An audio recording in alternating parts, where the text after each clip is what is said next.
Welcome to Where's Your Next. This is going to be an interesting topic.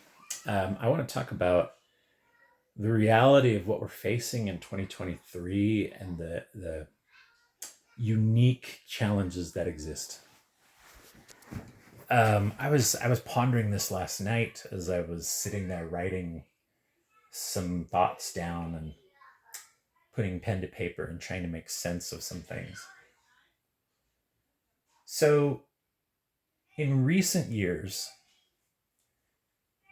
talent acquisition has been affected by so many different things. And as a result, recruiters in general have been feeling the pinch.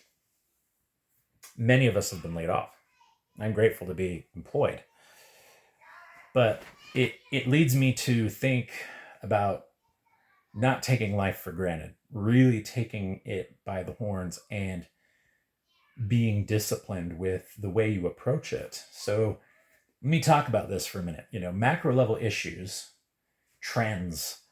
I did a presentation at SourceCon on this very thing, talking about the data and doing a deep dive into the strategy and what all these things are, and the true reality of the talent marketplace and what is going through. It's an evolution of essentially.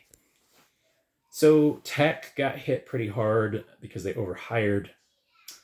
It all started with COVID-19 when it changed the entire landscape. And then overnight demand dropped like that, only to turn around and then have demand go the complete opposite. Then these tech companies overhired, and they were taking advantage of all the free money that was out there. Then the interest rates started to go up. So what you're seeing is a gradual slowdown. Now, interestingly enough, hiring has not decreased at all.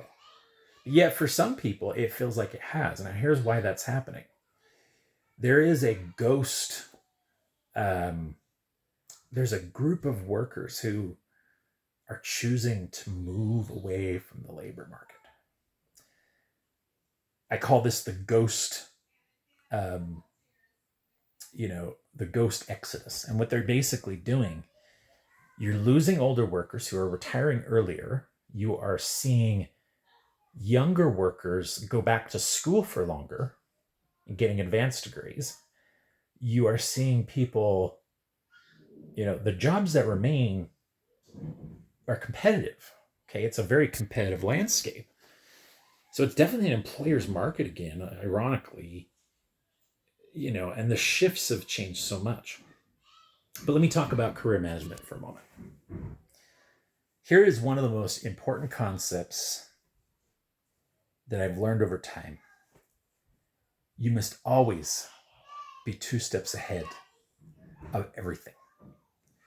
In some respects, we are free agents in this marketplace, and meaning that you have to use your talent and think out of the box in terms of what does everybody do when a job is gone. What do? They immediately go and apply to everything under the sun. They don't utilize their network. They don't utilize the spots that can help them leverage their next move. So this is where it gets interesting, because you could go on LinkedIn right now and you'd see 2,000 job applications on one job and maybe 100 or 200 on another. But the fact remains, every job that's out there for recruiting right now, talent acquisition, there are tons and tons of resumes within. So it leads you to ask a question: what do you do to differentiate yourself in these times when things are very murky? Is a good word. There is no, finance departments are being extra careful. You've got hiring managers, they know they need to hire, but yet they're being very careful about it. They're watching expenses. Their cost of doing business has gone up. So on a human level, you relate to those that are displaced. Right word. On a logical level, you understand the dynamic, because it's just been so fluid and crazy and wacky. So here are 5 tips I want to share about differentiating yourself and being proactive in a job search. It brings me back to many, many years ago when I started in talent acquisition in 2005. I put out a similar content, but it was via the written word and a blog. But here's what I can share. To stand out in your field, you have to be 2 steps ahead of everybody else. That means you have to think differently. I was talking about, I think I said this on this channel, but I was at the Minnesota SourceCon presentation that I gave, and I went and did a deep dive into data. But at the beginning of my presentation, I shared a picture of Neo from the Matrix movie. I talked about that one scene where Morpheus tells him he needs to free his mind. We're very much in that place. You need to free your mind. What I mean by that is you got to think differently than what other people are doing right now, because everybody's doing the same thing. They're going to the job postings. But yet, maybe if you're doing career management, you do something that's a little more strategic than everybody else.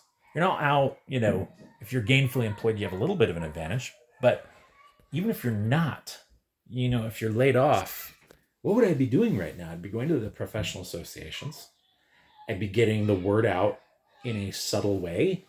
I'd be using creativity to reach out to my network and bridge the gap on things.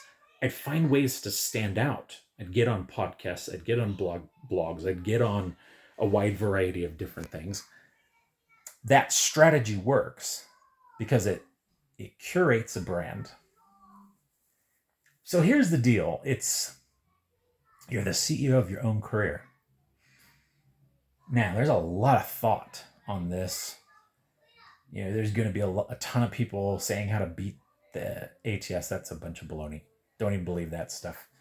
It does not happen that way. An actual human being looks at resumes. But once they gather a pool and they feel comfortable with that pool, then they start doing reach outs. They get to the engagement and the interviews, and then you get past all that, the evaluation stages. Now you get a core group of candidates that fill the role. So in order to stand out, there's 2 things: timing and differentiation. 2 things. Those are very key to success in this modern age. Differentiation and timing. So maybe you can be proactive from the standpoint of doing things differently. So for that matter, create a spreadsheet of companies from the top 100 best employers to work for list. Because those are the companies that invest in their people. Those are the places you want to work for.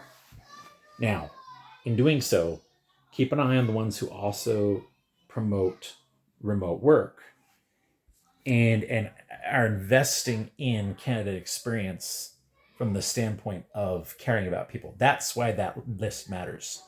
So Fortune 100 best companies to work for list, the list from Glassdoor, best 100 employers. Very good lists to focus on, and here's why.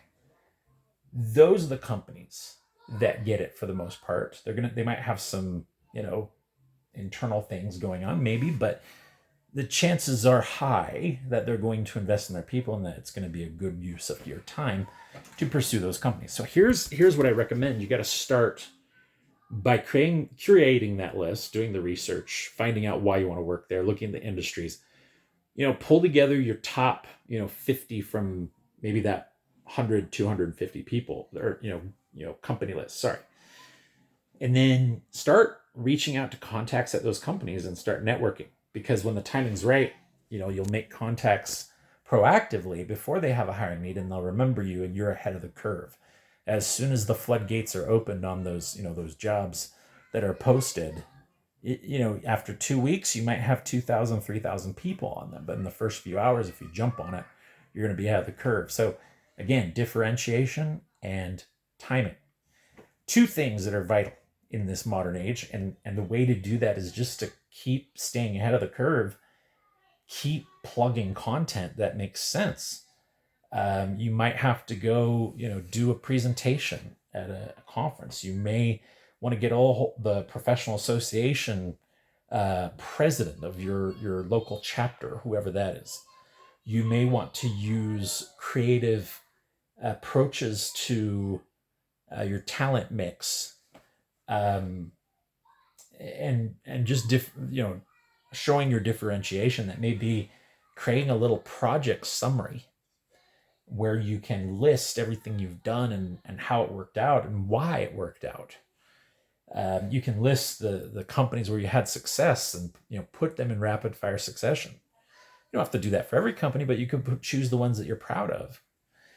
So you see, you got to create some kind of differentiation here. And to me, that becomes so important. So that's my thought for today. Mike signing off from Where's Your Next?